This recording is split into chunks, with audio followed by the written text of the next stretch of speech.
What is up, everybody? Today I was actually just about to work out, and then I realized that I never made a pre-op appointment slash consultation video, so I'm gonna do that real quick. Um, so basically, for top surgery, there are a lot of different ways to go about this, but I'm going to tell you my way that I went about it. I went through a surgeon in Ontario, California, not Canada. His name is Dr. Lee. I think Ka-Ming Lee is his full name. And he's super awesome. He is a favorite of a lot of people down here, and I went and checked him out. So the way that getting a consultation works, all you do is call up, say, "Hey, I have some questions about getting chest surgery. Is there any time for a consultation?" They say, "Yeah, blah, blah, blah." They give you your times, and then you pick, and they email you a confirmation. Literally that simple. I think I would have gone in so much sooner if I knew it would be that simple just to go in and say what's up. So that was really cool. And it didn't cost anything. I just go in and they give me a bunch of information. And so when you're there, you have the choice to save the date for a surgery or not. You can go home and think about it some more.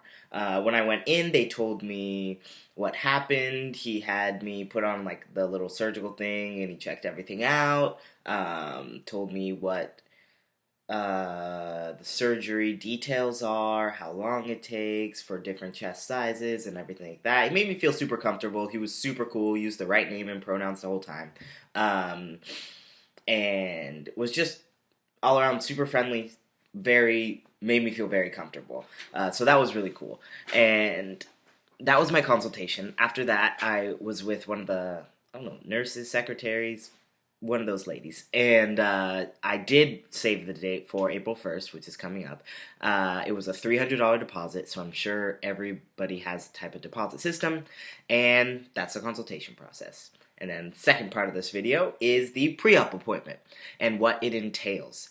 So before you go to the pre-op, you need to get a letter of recommendation from a therapist. That is due on the day of your pre-op appointment. I got mine from Alexis Unger. She's a really awesome gender therapist in Riverside. She helped me get tea. She has done wonders for my life. I will leave her YouTube link down below and her email also if you have more specific questions, but she has some videos up too for people who are just trying to figure out what gender therapy is. She's super affordable for students too, which is really great, especially if you're not going through insurance because of like parental issues or anything like that.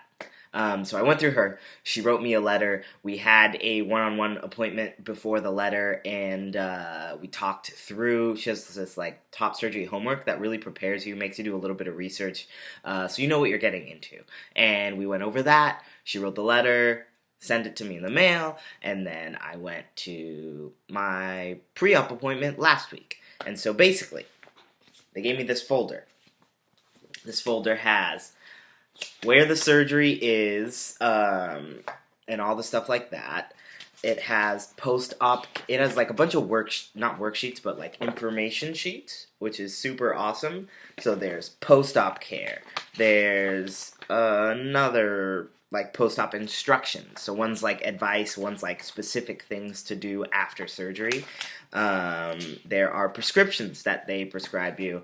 With insurance, it was only like $30 was like what I had to pay, and I got Zofran for nausea for the anesthesia, painkillers, and a Z-Pack, which is when you get like some sort of bacterial flu or virus, I don't know, whatever the one that can go away is, and you get the 5-day antibiotics. That's what you take starting the day of surgery, and then Valium in case you need a muscle relaxant or anything like that. So you either get Vicodin or Norco, I think, for the painkiller, depending on your insurance, I think, is what they choose. I got Norco, I guess. Or you could take extra strength Tylenol. You can't take any aspirin or anything like that, any blood thinners. So make sure you don't take any of that before or after surgery, but they'll warn you of that. There are consent sheets where you do the little initial, an arbitration agreement, another consent sheet, an authorization for photos, if they can like post your results, without your face. But just that, and then that's pretty much all that's in the pamphlet. And then I will answer some of the questions I went into really briefly.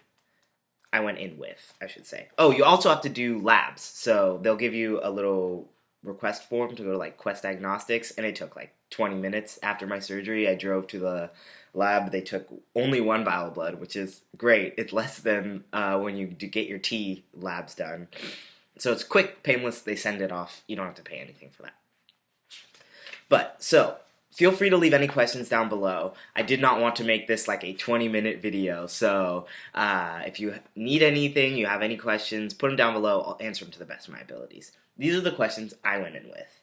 1. What supplies should I buy to be prepared? You should buy gloves. If you have dressing, you should buy like the island dressings, medium or large. Peroxide or polysporin or neosporin, the ointment, or bacitracin, I think is the other one. And alcohol swabs, not for the incisions, but for around them if you need to clean. And scar cream, if you would like to treat your scars after they heal. So those are the things that I wrote down kind of briefly. It's most of the things you should buy.